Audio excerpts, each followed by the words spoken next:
Bonjour à tous. Aujourd'hui, on parle du nouveau livre La Guerre des clans, Ténèbres intérieures. J'ai tellement de choses à dire, il faut vraiment que je vous en parle. Bonne vidéo.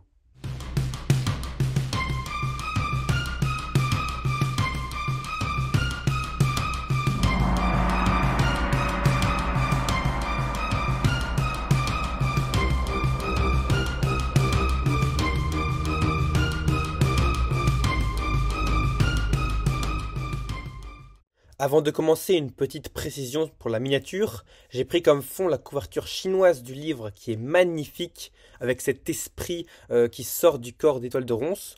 Je sais que c'est un débat récurrent parmi les fans, mais avouez que celle-ci, et même la couverture anglaise, sont bien mieux que la nôtre. Je trouve qu'elles se ressemblent un peu toutes, les couvertures françaises, donc celle allemande, on n'en retient aucune, mais ça c'est un autre débat qu'on se garde pour une prochaine vidéo. Après, parmi les françaises, celle-ci n'est vraiment pas la pire. Ténèbres intérieures est sorti le 3 avril dernier et avait été publié en anglais en 2020, ce qui fait un décalage assez important de 5 ans. Mais ça n'est pas nouveau, on a pris du retard. Je vais commencer la vidéo par un résumé fait par mes soins, puis nous verrons les résultats du sondage, et enfin une partie spoiler, donc ne vous inquiétez pas, pour l'instant, on ne révèle pas l'identité de l'imposteur. Attendez-vous à une vidéo très travaillée, peut-être que ça durera 10 minutes, mais j'ai voulu essayer d'élever la qualité des sorties de livres, car je sais qu'elles sont très attendues. Dites-moi en commentaire si vous aimez ce entre guillemets nouveau format plus travaillé. Voilà mon résumé. Maintenant que l'imposteur est enfermé, la vérité a pu être révélée à tous sur son identité. Il s'agit d'un ancien chat que les clans connaissaient bien. Alors qu'on pensait les problèmes des clans réglés, il plonge de plus en plus dans le chaos quand la question vient du sort du prisonnier. Faut-il le tuer ou pas? Ce livre suit toujours les points de vue de Racine des Sources au clan du ciel, soit de Gel qui assiste à la division du clan du tonnerre, et Œil d'ombre qui est pris de remords après s'être fait berner par l'imposteur dans les tomes précédents. Pour vous donner mon avis court, j'ai beaucoup aimé ce livre, mais il y a certaines choses que j'ai moins aimées, et c'est normal. La guerre des clans est une saga spéciale pour moi, parce que quand on grandit, on a tendance à s'éloigner de ce type de littérature, qui pourrait sembler trop enfantin, et c'est ça la force de la guerre des clans, c'est de nous replonger en quelques pages dans un monde si spécial. Comme j'avais pas encore lu Voile d'ombre, j'ai pu lire les tomes 3 et 4 d'un coup, et quel plaisir! C'est donc un conseil que je donnerai à tous ceux qui hésitent, c'est d'attendre et de s'en faire plusieurs en même temps, et c'est comme ça qu'on retrouve goût. On va commencer les points positifs et négatifs en commençant par ce que j'ai aimé. J'ai beaucoup apprécié les éléments surnaturels du récit, que je ne peux pas citer ici bien sûr, car ça vous spoilerait. J'ai aussi aimé la remise en question du code du guerrier et la critique de l'emprise de certaines familles sur les clans. Les protagonistes sont extrêmement attachants, beaucoup plus que Branche-Fleurie et Violette Brillante dans le cycle 6. Sans trop en dire, j'ai aimé le petit périple hors des clans, et le personnage de Poil d'écureuil est super bien écrit. Maintenant passons au négatif. Déjà il passe 3 ans autour de la même question que le tome précédent, faut-il le tuer avec toujours les mêmes arguments et c'est hyper saoulant. Je pense qu'ils auraient dû contracter l'histoire, quitte à faire un tome de moins au final, car ça tire un peu en longueur, on avance très lentement d'un tome à l'autre.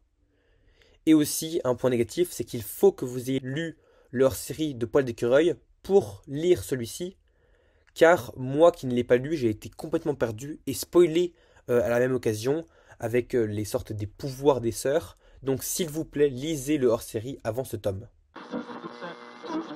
Avant de passer à une analyse plus poussée, revenons un peu sur les résultats du sondage.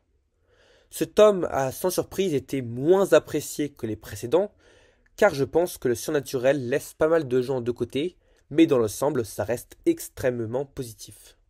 67%, dont moi, l'ont trouvé incroyable, 25% sympa, et seuls 8% ont été déçus. Parmi les commentaires des déçus, c'est surtout le surnaturel qui revient, et je peux le comprendre. Merci aux 36 votants, c'est juste énorme en à peine une semaine, et ceux qui ne l'ont pas encore fini, vous pourrez toujours voter après. Maintenant, rentrons dans le vif du sujet, avec la partie spoiler dans l'ordre chronologique, et je vais afficher quelques passages pour illustrer mes idées. C'était donc Pelage de Granit l'imposteur. C'était assez évident car on a bien vu dans les tomes précédents qu'il avait une obsession pour Poil d'écureuil. Moi je trouve le personnage assez cool, à voir ce qu'ils feront par la suite. J'ai beaucoup aimé qu'ils abordent enfin le népotisme dans la guerre des clans. Pour ceux qui ne connaissent pas le mot, c'est comme le favoritisme, c'est des abus qu'une personne en place fait de son influence en faveur de sa famille, de ses amis. C'est bien montré par le discours de Cœur d'Épine contre la nomination de Pelage de Lion dans le chapitre 4. Ça montre que les chats eux-mêmes remettent en question le système clanique, où des familles prennent trop d'importance. Dans ce tome, 90% du temps est passé à se demander s'il faut ou non tuer l'imposteur. La question est toujours la même que dans le dernier tome, on tourne vraiment en rond et les arguments sont toujours les mêmes. Si on le tue, ça va tuer Pelage de Granit et permettra à Étoile de Ronce de reprendre son corps d'un côté et de l'autre. Mais non, si on tue Étoile de Ronce, il n'aura plus de corps et de toute façon Pelage de Granit pourra reprendre un autre corps. Donc vraiment, ce débat a été beaucoup trop long, je pense, dans ce livre. J'ai bien aimé le conflit entre les guérisseurs pour choisir tel ou tel remède pour mieux soigner les patients.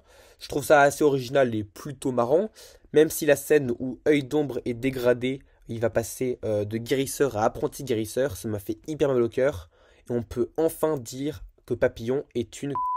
Le départ de Plume Grise et des autres est vraiment très triste, mais compréhensible, car le pauvre, il n'a vraiment plus personne dans le clan tonnerre, et il trouve que ça lui ressemble plus du tout. Je trouve qu'on parle un peu trop des sœurs, j'ai même hésité à relever le nombre de fois où elles sont citées. On peut saluer la très bonne décision de l'éditeur français qui a décidé de publier leur série de Poil d'écureuil un peu différemment que l'ordre anglais. Sinon, on aurait eu Plume de Gel l'année dernière et on ne connaîtrait rien des sœurs. Donc merci à l'éditeur français qui a fait quelque chose de bien et de... Enfin, pour qu'on puisse comprendre quoi. Dès le chapitre 6, on voit arriver gros comme une maison l'histoire d'amour pendant l'exploration, mais j'ai bien aimé leurs relations, ils sont très mignons, et j'espère que ça va réussir à se débloquer. J'ai trouvé le passage dans la ville assez sympa, on voit le regard naïf des chats qui découvrent le système des feux rouges et feux verts des humains, et après j'ai cru, mais c'est peut-être moi qui débloque, mais j'ai cru déceler une petite critique des écrans, que les humains ne font plus attention aux autres et sont enfermés sur eux-mêmes. Dites-moi en commentaire si vous êtes d'accord, mais bon, il y a une petite phrase qui m'a fait tiquer que je vous montre actuellement. Ce livre aborde aussi les problèmes humains, comme lorsque Plume Tachetée qui attend des chatons alors que le père est mort. Donc je trouve ça bien d'aborder ce genre de problème qui arrive aussi aux humains. J'ai aussi trouvé le fight contre le faucon assez stylé, et c'est inattendu que Plume Tachetée essaye de le tuer. Les sœurs permettent la remise en question du code du guerrier, et leurs remarques sont complètement légitimes, donc que la vie serait possible sans clan des étoiles, etc.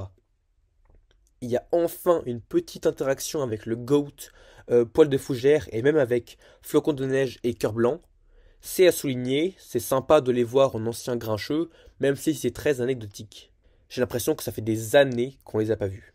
Le discours de Poil d'écureuil à son clan est vraiment très touchant. Je vous invite à le relire en mettant pause. Il y a beaucoup de suspense dans le vote des chefs sur la branche, et le lynchage sur la place publique de Pelage de Granit est assez violent. Je trouve la phrase d'Étoile du Tigre « Tous ceux qui veulent y prendre part peuvent nous suivre » assez brutale. Donc c'est toujours la même question de la guerre des clans pour les enfants que la nuit des clans avait très bien relevé. Maintenant, abordons un peu la fin de l'histoire, car on nous révèle l'existence de portails pour passer d'un monde à un autre, avec notamment un portail qui se trouve dans la source de lune. Je trouve ça cool, même si ça va peut-être un peu trop loin pour des histoires de chats. En tout cas, le choix d'Œil d'Ombre était vraiment très surprenant de laisser partir l'imposteur, mais il faut attendre un peu avant de juger son choix, car la suite de l'histoire pourrait lui donner raison, ou au contraire lui donner tort.